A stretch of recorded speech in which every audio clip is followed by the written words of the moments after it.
মধ্যপ্রাচ্যের দেশ সৌদি আরব থেকে প্রতি বছর বাংলাদেশের সর্বোচ্চ রেমিটেন্স পাঠানো হয়। আজ এই রেমিটেন্স যোদ্ধারাই কঠিন বিপদের মুখে, তাদের পিঠ দেওয়ালে ঠেকে গেছে। পাসপোর্টজনিত সমস্যার কারণে লাখো প্রবাসী এখন কর্ম হারিয়ে রাস্তায় বসে থাকার পথে। বাংলাদেশ সরকারের কাছে আমাদের সবার আকুল আবেদন, এমআরপি পাসপোর্ট আবার চালু করা হোক, নয়তোবা এমআরপি পাসপোর্ট অনুযায়ী আমাদেরকে ই পাসপোর্ট দেওয়া হোক।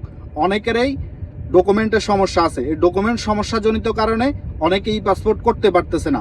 তার উপর সৌদি আরবে অবস্থানরত বাংলাদেশ কনসুলেট তাদের সার্ভারে কাজ করতেছে না, তাদের এখানে শিডিউল পাওয়া যাচ্ছে না, এবং কি যথাসময়ে পাসপোর্ট ডেলিভারি পাওয়া যাচ্ছে না।